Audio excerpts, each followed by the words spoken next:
So my name is Benjamin Lease. I am one of Brian's good buddies, and we met a while back when the both of us were working as fundraisers at the University of Miami. In the fall of 2016, Brian emailed me and said, "There's a cute girl doing fundraising for Hillel on campus. How do you think I could ask her out?" I said, well, why don't you start by asking her for a tour of the new center, the new Hillel Center. And that tour took place on September 20th. And a few weeks later, on October 7th, Brian and Morgan had their first date. And those cheering over there were actually present for this date because we were celebrating Ann Masterman's birthday. And let me say this, they were all over each other. At that time, I would have called it gross, but on a day like today, we describe that kind of attraction as magnetic or magical. The rest, as we know it, is history, but I did want to share 10 things Morgan should know before she marries Brian. But I guess it's a little too late. My timing is a little off. But we will proceed anyway. So, number one, I am sorry, Morgan, but there is only room in this relationship for one diva, and that position has already been filled. I think you know this.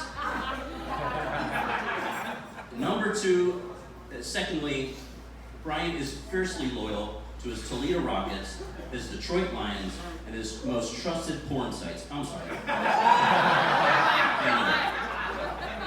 His close friends. I don't know which of the Groom's men edited this. Dean Shepard knows about that. All right. Brian can't even throw away, number three, Brian can't even throw away a dirty kitchen sponge without it being calendared. So, if you think you're going to live a life of spontaneity, think again. There will need to be a plan for any planning that's going to be planned. Number four, Brian is a lot like his favorite Detroit-style pizza. Square.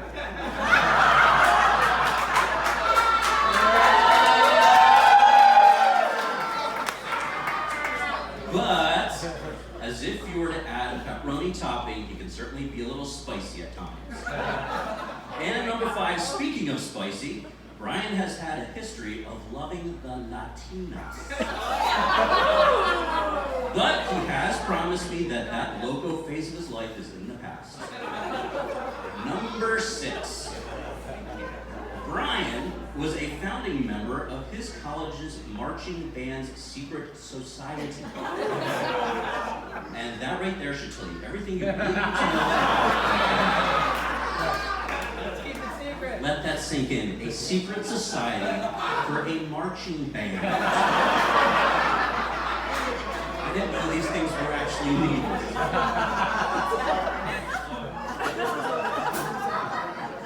Number seven. Yes, Brian loves the trumpet. He loves his trumpet, which according to him means he's good with his mouth.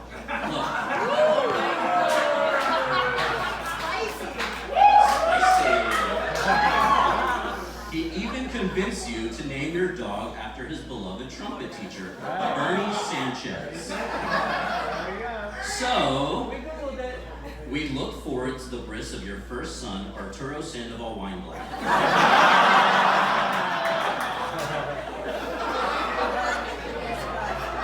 Coming into the home stretch here. Number eight, there will be no sushi for Brian. In fact, no fish at all. But don't be fooled, he does like it raw. Seriously? Which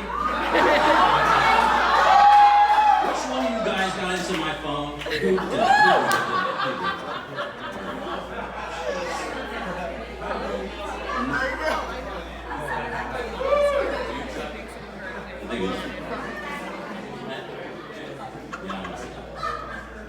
All right, number nine.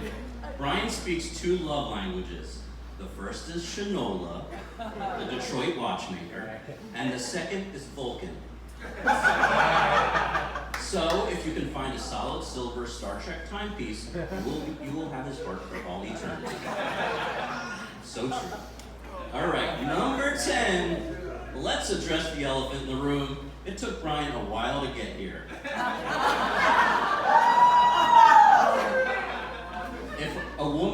pregnant over the age of 35, it's referred to as a geriatric pregnancy. So I guess we could call Brian a geriatric groom.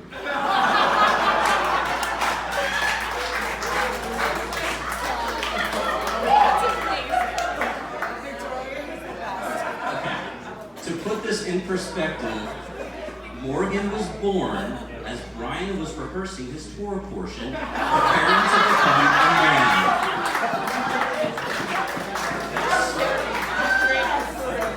She was in the delivery room and Brian was on the bima, preparing to become a man. I'm not quite sure he's quite there yet, but we are here today. Let's raise a glass.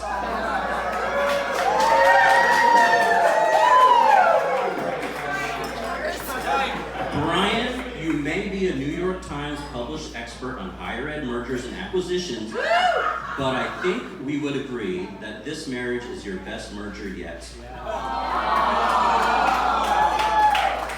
To a long and wonderful life together, may you both live long and prosper for decades to come. I love you both dearly.